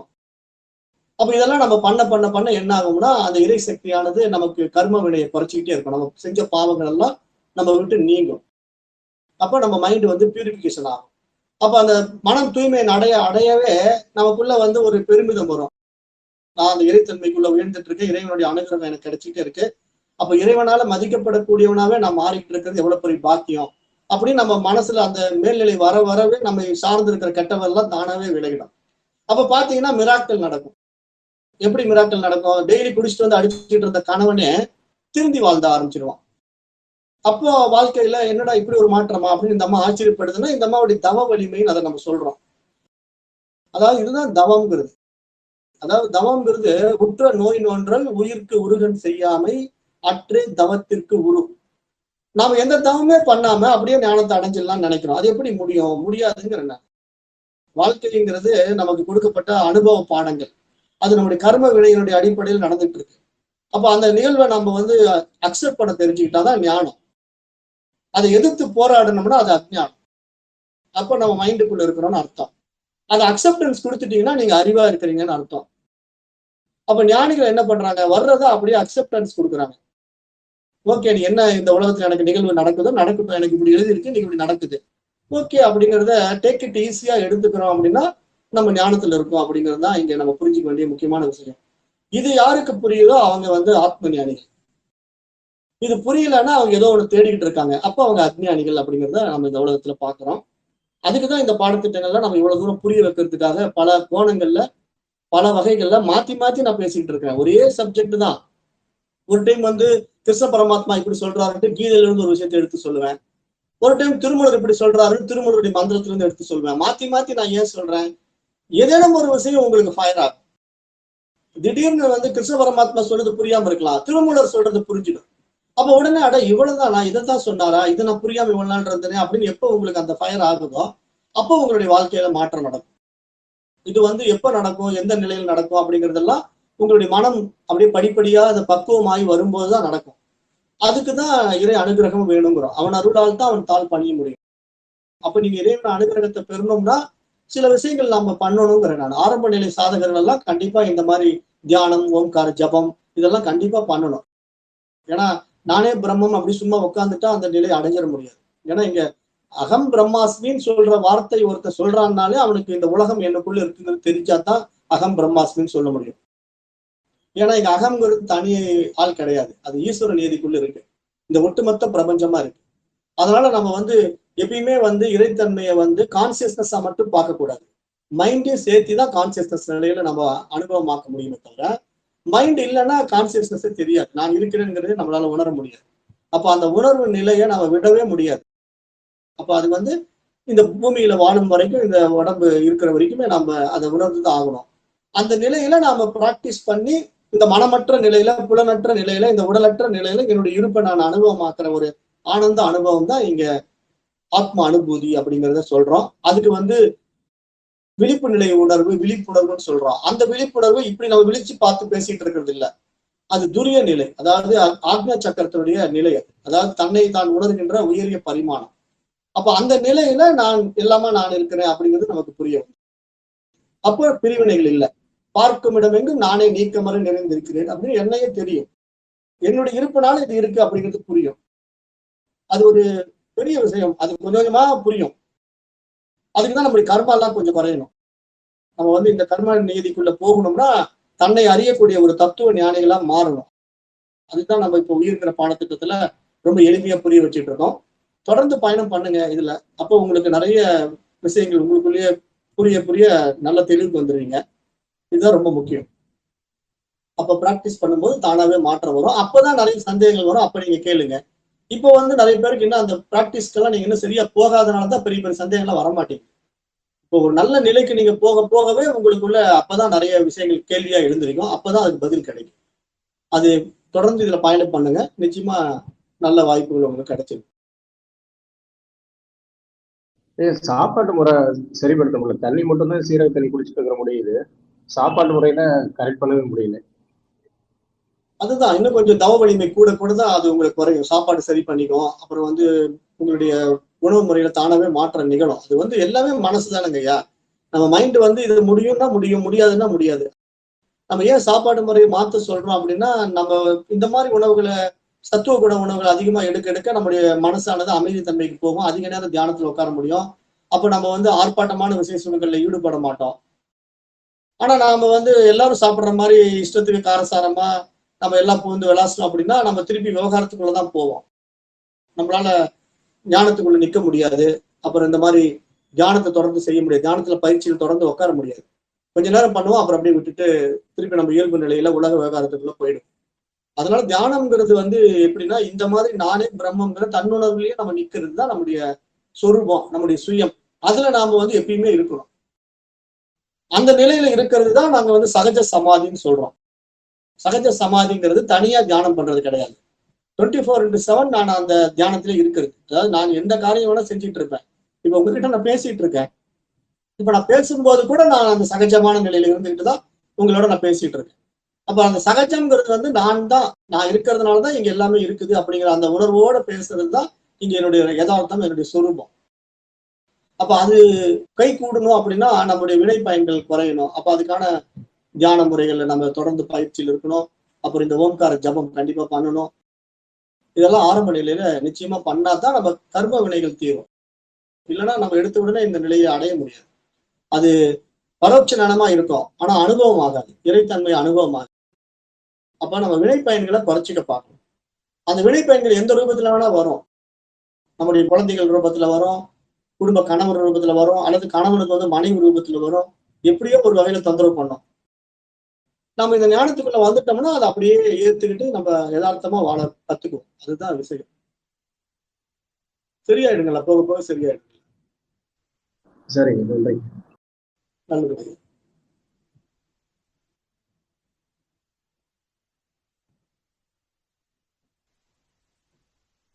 ஐயா வணக்கங்க ஐயா. வணக்கங்கம்மா. வணக்கம் ஐயா. இந்த ஓங்கார தியானத்துல வந்து நம்ம அது வந்து ஒரு 45 மினிட்ஸ் கொடுத்துருக்கீங்க. அதோட கூட சேர்ந்து நம்ம சொல்லிட்டே இருக்கணுமா? எனக்கு அது அவ்வளவு வெளியில சத்தம் கேட்கும். இல்லம்மா, ஆரம்பத்துல வந்து நீங்க அத காதுகளால கேட்க பழகுங்க. அதாவது அந்த ஆடியோ போட்டுட்டு அப்படியே நீங்க அமைதியா உட்காந்து அதை இதை கேட்டு மட்டும் பழகுங்க. அது நீங்க ரூம்ல தனியா இருக்கீங்க அப்படின்னா நீங்க வெளியே கேட்கிற மாதிரியே வச்சு கூட நீங்க காதுல அதை கேட்டுக்கிட்டே அந்த ரூம்குள்ள இருந்தீங்கன்னா அந்த ஓம் சாண்டிங் வந்து உங்க காதுக்குள்ள போய் போய் உங்களை ஒரு அமைதி நிலைக்கு கொண்டு போகும். அப்புறம் ஓரளவுக்கு நீங்க அதை 45 நிமிஷம் 45 நிமிஷம் கேட்டு பழகினதுக்கு அப்புறம் நீங்க வாய் விட்டு உங்களுக்கு எப்பெல்லாம் நேரம் கிடைக்குதோ அப்ப நீங்களே சாண்ட் பண்ணலாம். சரிங்க ஐயா. சரிங்க ஐயா, நன்றிங்க ஐயா. நல்லது. ஓம்கார தியானம் பொறுத்த வரைக்கும் அந்த உத்கீத முறையில தான் சாண்ட் பண்ணணும். உத்கீத முறைங்கிறது வந்து அந்த ஓம்ங்கிறத ரொம்ப ஆழமா இழுத்துதான் பண்ணணும். அதாவது சாமகான மெத்தட்ல சாம வேதம் வந்து அப்படிதான் ஓம்காரத்தை ஜெபிக்கணும் அப்படின்னு சொல்லி கொடுக்குது. சாதாரணமா ஓம் அப்படிங்கிறது வந்து ரிக்வேத நேதியில வர்றது. ஆனா இங்க உத்கீத தியானம் அப்படிங்கிற அடிப்படையில ஓம்காரத்தை நம்ம தியானிக்கும் போது அது ரொம்ப நீண்டு உச்சரிக்கணும் அப்படிங்கிறத மகான்கள் சொல்றாங்க. அப்ப அதனால நம்ம ஓம்ங்கிறது ரொம்ப ஆழமா இழுத்து உம்முங்கிறத கொண்டு வந்து நிறுத்தி அப்புறம் நம்ம அதை முடிக்கணும். அதுதான் அந்த ஓம்கார சாட்டிங்ல அப்படி எப்படி உச்சரிக்கிறாங்கிறத நம்ம ஒரு ஆடியோ ரெக்கார்டிங் கொடுத்துருக்கோம் இல்லையா, அதை ஆரம்பத்துல கேட்டு கேட்டு பழகினீங்கனாலே பெரும்பாலும் நம்ம கேட்டாலே ஓரளவுக்கு நல்ல ஒரு நிலையை கொடுக்கும். காதுகளால் கேட்கறதே வந்து ஒரு சிரவணமே நம்ம வந்து அந்த நிலைக்கு கொண்டு போகும். ஏன்னா மனசு வந்து அதுல ஒன்றுனா போதும். அந்த ஓம்கார சாண்டிங்கை காது கொடுத்து கேட்டுட்டே அமைதியா உட்கார்ந்து இருந்தீங்கனாலே கூட உங்களை நல்ல நிலைக்கு உயர்த்திடும். ஏன்னா இங்க ஓம்காரம் தான் இந்த பிரபஞ்சத்துல ஒழிச்சுக்கிட்டே இருக்கு. அது நம்ம காதுல கேட்கக்கூடிய அளவுக்கு நமக்கு அந்த காதுக்கு சக்தி இல்லை. அதனால நாம இந்த மாதிரி எக்ஸ்ட்ரா ஒரு ரெடி பண்ணி நம்ம கேட்கிறோம். ஆனா அது நம்ம உணர ஆரம்பிச்சிட்டோம் அப்படின்னா அப்புறம் வெளியே கேட்காது, நமக்குள்ளேயே ஓம்காரம் இருக்கிறது தெரியும். ஏன்னா அந்த ஈஸ்வர நியதிக்குள்ள நம்ம போயிடுவோம்.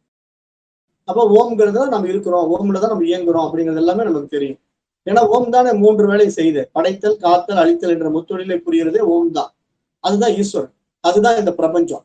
அப்ப இந்த பிரபஞ்சத்துக்குள்ள நீங்க நானெல்லாம் ஒரு பார்ட்டா இருக்கிறோமே தவிர எல்லாரும் அதுக்குள்ளேதான் இருக்கிறோம் அப்படிங்கிறது நமக்கு புரிய வரும். அது ஒரு ஆனந்த அனுபவம். இதெல்லாம் ஒரு எக்ஸ்பீரியன்ஸ் பண்றதுலதான் நம்மளுக்கு ஜாய்ஃபுல் லைஃபா இருக்கும். அதாவது இதெல்லாம் அனுபவம் பண்ணி ஆனந்தமா வாழ்ற வாழ்க்கை தான் எங்க ஆனந்த வாழ்க்கை. இதுக்கெல்லாம் இந்த இறைவன் உடம்பை கொடுத்து அனுபவிக்க வச்சிருக்கிறானே அப்படின்னு நினைச்சு நம்ம ஆனந்தப்படணும். ஏன்னா இப்ப இறைத்தன்மை வந்து அந்த நிர்விகல்ப நிலையில இதை அனுபவமாக்க முடியாது. அது தன்னை அனுபவம் ஆக்குவதற்காகத்தான் இந்த உடம்பு எடுத்து வந்திருக்கு. அதனாலதான் இங்க இந்த உடம்பு மனசு இதெல்லாம் வந்து சவிகல்ப நிலையில சர்க்குண நிலைப்பாட்டுல தேவைப்படுது. இறைவனே இதை விரும்பிதான் இதை உருவாக்கி இருக்கிறான் அப்படிங்கிறத நம்ம ஆழமா உணரணும். நிறைய பேர் என்ன நினைப்பாங்கன்னா, இந்த உலகம் இல்ல, மாயை, இதுல நீங்க ஆசைப்பட்டாதீங்க, இதுல இன்ட்ரெஸ்ட் காட்டாதீங்க அப்படின்னு சொல்லி நம்மளை வெளியே அனுப்ப பார்ப்பாங்க. அப்படி உலகத்தை விட்டுட்டு நீங்க வெளியே போக முடியாது. அதான் நான் ஏற்கனவே சொன்னேன், உலகத்தை விட்டுட்டு நீங்க வெளியே போனா எங்க போய் இந்த உலகத்துக்கு வெளியே ஒதுங்க முடியும்? எங்கேயுமே ஒதுங்க முடியாது. இல்ல நான் உலகத்தை விட்டுட்டு போய் ஒரு குகைக்குள்ள பூந்துக்கிறேன் அப்படின்னு சொல்லி நீங்க ஒரு ஹிமாலயாவில ஒரு குகையை தேர்ந்தெடுத்து உள்ள போய் உட்காந்துட்டாலும் எவ்வளவு நேரம் அங்க இருக்க முடியும்? அங்க குளிர் எடுக்க ஆரம்பிச்சிடும். அல்லது நான் உடம்பு பயங்கரமா யோக நிலையில அப்படியே சூடுபடுத்தி உட்கார்ந்து இருக்கிறேன்னாலும் ஒரு நிலைக்கு மேல பசி எடுக்க ஆரம்பிச்சிடும். அப்ப உடம்புக்கு உண்டான சில நியதிகளுக்குள்ள வந்துதான் தீரும். ஏன்னா உடம்பு வந்து பஞ்சபூத நியதிகளுக்குள்ள இருக்கு. அப்ப அந்த பஞ்சபூத நியதிக்குள்ள நம்ம எவ்வளவு பெரிய யோகியா ஞானியா இருந்தாலும் வெளியே வந்து பிச்சை எடுத்தாலும் சாப்பிடணும். பிச்சாந்தேகி அப்படின்னு சொல்லி ஊருக்குள்ள வந்து பிச்சை எடுத்து சாப்பிடுவாங்க யோகிகள், ரிஷிகள் எல்லாம். அப்ப அந்த மாதிரிதான் வாழ்ந்தாகணும். அப்ப அந்த நிலைங்கிறது இங்க என்னன்னா, நம்மளா போய் எங்கேயும் ஒளியறது இல்லை. இந்த உலகத்தோட அப்படியே நம்ம உறவாடும் போது இதுல பற்று இல்லாம அன்பு செலுத்தி உறவாடணும் அப்படிங்கறத எங்க சாஸ்திரம் சொல்லி கொடுக்குது. அதை வந்து ஈஸ்வர நியதியில பார்க்க சொல்லுது. இறைவன் வந்து அதை எப்படி பார்க்கறான் அப்படின்னா, அவனுடைய சக்தியா பார்த்து அவன் அதை விரும்புறான். இறைவன் தான் அதை விரும்பி இந்த உலகத்தை படைச்சிருக்கான். சத்குண நிலைப்பாட்டுக்குள்ள இறைவன் வந்திருக்கிறது காரணம் என்னன்னா, அவன் இந்த மாதிரி ஒரு நிலையை நான் அனுபவிக்கணும்னு ஆசைப்படுறான். அதனால அவன் சக்தியா வெளிப்பட்டிருக்கான். அதனால சிவம்ங்கிற ஒரு விஷயம் வந்து சக்தியாக வெளிப்பட்டதுனாலதான் இங்க சிவமும் சக்தியும் சேர்ந்தது இந்த உலகம் அப்படின்னு சாஸ்திரம் சொல்லும். சைவ சித்தாந்தம் இப்படி சொல்லும். நம்முடைய வேதாந்த சாஸ்திரம் எப்படி சொல்லும்னா, பிரம்மமும் மாயையும் சேர்ந்தது இந்த உலகம் அப்படின்னு சொல்லும். மாயை அப்படிங்கிறது சக்தி தான் குறிப்பிடுது, இறைவனுடைய ஆற்றலை தான் குறிப்பிடுது. அதை வந்து மாயா சக்தின்னு நம்ம சொல்றோம். அது ஏன் மாயா சக்தின்னு சொல்றோம்னா, அது மாறிக்கொண்டே இருக்கிறதுனால, அது ஒரு நிலையா இல்லாம மாறிக்கொண்டே இருக்கிறதுனால நம்ம அதை மாயா சக்தி அப்படின்னு சொல்றோம். அப்ப மாயையும் பிரம்மமும் சேர்ந்தது இந்த உலகம். அப்ப இந்த உலகத்தை நம்ம விட முடியாதுல்ல, மாயை கூட இருந்துதான் நம்ம இந்த உலகத்தை டீல் பண்ணணும். அப்ப மாயையோட நம்ம இருக்கிறோங்கிறத தெரிஞ்சுக்கிட்டு நம்ம டீல் பண்ணும்போது நமக்கு இதனால பாதிப்பு இருக்காது, இதனால நம்ம பாதிக்கப்பட மாட்டோம். அதுதான் நம்ம இங்க அடையக்கூடிய ஞானம் என்று மகான்கள் சொல்றாங்க. அந்த நிலைக்கு நம்ம உயரணும். அது வந்து கொஞ்சம் கொஞ்சமா வருவீங்க. இந்த நிலைக்கு வர்றவங்க தொடர்ந்து பயணம் பண்ணும்போது நல்ல நிலைக்கு வந்துடுவீங்க. இந்த மாதிரி உயர்ந்தவங்க நிறைய இருக்காங்க. ஞானிகள், மகான்கள் எல்லாம் ஒவ்வொருத்தரும் ஒவ்வொரு தன்மையில அவங்கவுங்க வாழ்றாங்க. அவங்க வாழ்க்கையை அவங்க ஆனந்தமா வாழ்ந்துட்டு இருக்காங்க. ஒவ்வொருத்தரும் ஒவ்வொரு விதமான காரியங்களை இந்த உலகத்தை செஞ்சுக்கிட்டு இருக்காங்க. அதுல அவங்களோட தொடர்பு நீங்க அடிக்கடி உண்டாக்கும் போது உங்களுக்கு அந்த ஞானங்கள் வந்து நிச்சயமா வெளிப்பட ஆரம்பிக்கும். அதுக்குதான் சந்தேகங்கள் எல்லாம் கேட்டு கேட்டு தெளிவுக்கு வரணும். ஏன்னா கைவல்ய நவநீதம் எப்படி சொல்லுது, சந்தேகம் தெளிதல் படலம்னே ஒரு சாப்டர் இருக்கு. அதாவது ஃபர்ஸ்ட் வந்து தத்துவ உபதேச படலம் வந்து தத்துவங்களை பூரா உபதேசம் பண்ணோம் கைவல்ய நவநீதத்துல. அடுத்தது 2வது படலம் வந்து சந்தேகம் தெளிதல் படலம் அப்படின்ட்டு ஒண்ணு வச்சிருந்து அதுல ஏகப்பட்ட கேள்விகளை கேட்டு தெளிவுபடுத்திக்கணும். அப்பதான் சிஷ்யன் வந்து குரு கிட்ட கேட்டு கேட்டு தெளிவுபடுத்திக்கும் போது அவன் ஒரு தெளிவான நிலைக்கு வருவான். அந்த நிலையை வந்து எப்படி கொண்டு வரணுங்கிறத அவர் ஒரு அழகா வடிவமைச்சிருக்காரு தாண்டவராய சுவாமி. அது வந்து கைவல்ய நவநீதம் அப்படிங்கிற ஒரு தமிழ் நூல் வந்து நம்ம கொடுத்துருக்குறோம். அதை பத்தி கிளாஸ் எடுத்திருக்கிறோம். அந்த மொழியில வந்து கொஞ்சம் பேசிக் லெவல்ல இருக்கிறவங்க அதெல்லாம் ஃபர்ஸ்ட் கேளுங்க, படிங்க. அது ஆடியோ புக்ஸ் இருக்கு, ஆடியோ சாப்டர் இருக்கும், படிங்க. அதை படிச்சவங்க தான் இன்னும் மேல்நிலைக்கு உண்டான உபனிஷத் பாடங்கள்லாம் படிக்க முடியும். அது வந்து சான்ஸ்கிரிட்ல வந்து பஞ்சதசின்னு பேரு. சமஸ்கிருத நூல்ல வந்து மிக உயரிய நூல் அது பஞ்சதசி. அந்த பஞ்சதசி எல்லாம் வந்து நம்ம கை வச்சோம்னா வருஷ கணக்குல ஓடும். அதனாலதான் அதெல்லாம் நம்ம எடுக்காம இருக்கோம். அதுவும் அப்படிதான், பிரம்மசூத்திரமும் அப்படிதான். அதெல்லாம் பெரிய பெரிய நூல்கள். இப்ப சாந்தோக்கிய உபனிஷத்துமே ரொம்ப பெரிய நூல். அப்படிதான் மொல்லமா போகணும். பயணம் பண்ணுங்க. பண்ண பண்ண உங்களுக்கு நல்ல மாற்றங்கள் தெரியும். வாழ்க்கையில நம்ம அடைய வேண்டிய இலக்கு என்ன தெரியுமா? இந்த உடம்போடு இருக்கும்போதே நம்ம வந்து அமைதியும் ஆனந்தமும் அடைஞ்சிருக்கோம் அப்படின்னா அதுதான் நம்ம வந்து இறைத்தன்மையை அடைஞ்சதுக்கான அடையாளம். அந்த நிலைக்கு வரும்போது உங்களுக்கு நிறைய விஷயங்கள் புரிய வரும். அது மனம் வந்து உயர் பரிமாணத்துக்குள்ள வந்துடும். அதனுடைய ஃப்ரீக்குவன்சியே வேற. அதுக்குள்ள வந்து பார்த்தீங்கன்னா தான் உங்களுக்கு அந்த ஆனந்தம் என்னங்கிறது புரியும். நம்ம கீழ்நிலையில இருந்துட்டு அதை யோசிக்கிறதுக்கு முடியவே முடியாது. அது ஒவ்வொருத்தருக்கும் உண்டான தனிப்பட்ட அனுபவம் தான் நம்ம பார்க்கணும். அதனால எல்லாருமே வரலாம், தொடர்ந்து பயணம் பண்ணுங்க, சரியா வந்துடுவீங்க. அப்ப நான் இன்றைய வகுப்பை வந்து முடிச்சுக்கிறேன். இன்னொரு நாள் பேசலாம். நன்றி. ஓம் தத் சத்.